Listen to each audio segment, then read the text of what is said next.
Back in childhood, a classmate would often call me a soft-hearted idiot. I really liked the phrase. I considered it an empathy. That is, if you were called soft-hearted, it was by someone who thought you were more amazing than they were. So they wanted to bring you down to size by making you vulnerable. But now, to my understanding, it is a condescending phrase that describes a sincere, but rather naive person. Yeah, I can't really be called a soft-hearted idiot anymore. Perhaps only an idiot. The august age of 20 brings with it a sense of moral superiority. The advice of condescending elders on avoiding the pitfalls of young adulthood seems to dissociate from emotional fears. At 20, you'd rather suffer than run from emotional truths. Adulthood becomes a test of endurance. It's no wonder that so many of us are exhausted. We're adults. Not just that, but we have to fill the hours of every free moment with socializing, sports, and jobs.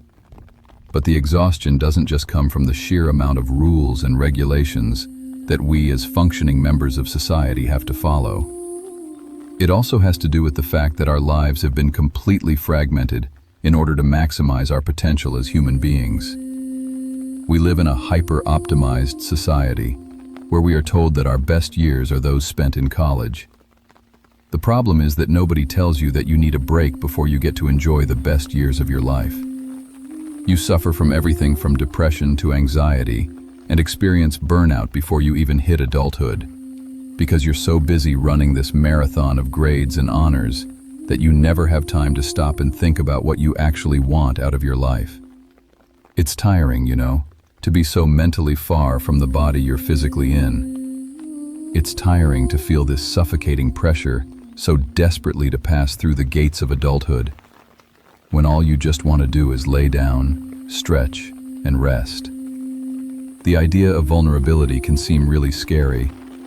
It's kind of like jumping into cold water. At first it's like, no thanks, I'm good, until you finally dive in. Then the water's too cold for you to turn back because you've dived in and you're already wet. And once you get used to the water temperature, you stay in. You're soaked all the way to your toes by now. You know all those winter days when the sun's out and it's freezing cold, but you choose to step out into it because you're so ready to feel the warmth and so over being cold. That's how vulnerability can be. You accept the brisk air just to get to the sunshine. Sometimes something sounds terrible until it's fine, and then it actually turns out to be good. As an adult, it's like you know that being vulnerable is important, but you still don't want to do it. You're afraid to be disappointed again, but you know that if you don't take the risk, you'll end up letting yourself down by staying closed off. I think a big part of growing up is getting over these kinds of things. It's the balance between want and should. Have you ever noticed the propensity for self-destruction disguised as kindness? The conditioning we all absorb to believe that being soft-hearted equates to virtue. That is a trap I fell into as a younger man. I remember waiting for recognition and respect as the selfless and virtuous person. What a joke.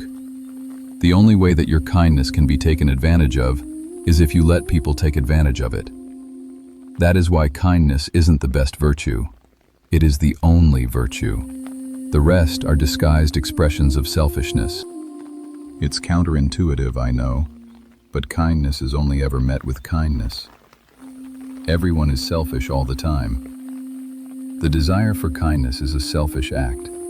It is the experience of knowing today that we only obey the golden rule because we want others to do to us as we do to them. Behind every act of virtue is a selfish thought, which makes it impossible to be truly virtuous. With this in mind, if you want to be better at doing the right thing, you only need to focus on being kind, not idiot. It's 4 a.m. I'm sitting here frustrated half to death. You've got to wonder what qualifies me to write this script with the title I'm bestowing it with, but hear me out. I'm 20 right now. My body is supposedly in its prime, but I feel like I have lived 3 lifetimes of stress already, and I'm just so damn tired. I did everything I was told to do. I took the hard classes, I got the grades. I met every single expectation until I was empty. And now I'm standing here at the edge of the real world and I've realized there is no floor. There is no safety net. And I quit school. At some point I grew fantastically, intractably tired. Tired of this endless back and forth. Tired of every judgment hovering hundreds of feet over my head. Just let me live my life without these arbitrary odds constantly wandering behind me. Please. I made it as far as I did, and surely I did something right. I must resist. I must not give in to the fatigue and pressure. And yet right now, I can't. I have become a scooped-out husk, an empty boat drifting ever so slowly toward an unseen shore. It would feel oh so good just let go and allow the waves to carry me home. There are many days I don't know how to help myself. I can't begin to take on the world, what with all its complicated problems. But it is not that easy to turn away from those problems. I want to change the world. But some days, I'm not even sure I can save myself. What do you do on those days? The ones when your heart hurts for all of humanity. I'm still trying to figure it out myself. Why am I so sensitive? I wouldn't say I'm very emotional by admitting that I get hurt easily. But my vulnerability could be a flaw. Otherwise, what else can we call being sensitive? The truth is that it hurts. And even though we are not kids anymore, I'm still expecting from people I love. But what do I instead really get? Nothing really. If you find yourself trapped in a toxic situation which you also identify with, your self-perception as weak may have led you to convince yourself that you must endure it. Sure, you could change your environment, but who are you without the victim story? You don't want to be alone. You're not sure you could keep yourself company. You could drop the toxins, but what would your life look like if you weren't entangled with your abuser? You don't know who you are, and the prospect of being in solitude terrifies you.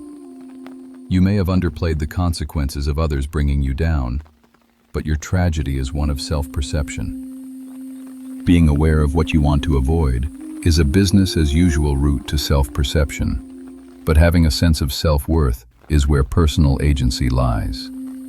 People say, you won't find someone else to love you till you can love yourself. But as painfully ironic as it may sound, this holds true. You can't accept the love someone has to offer if you don't see your worth.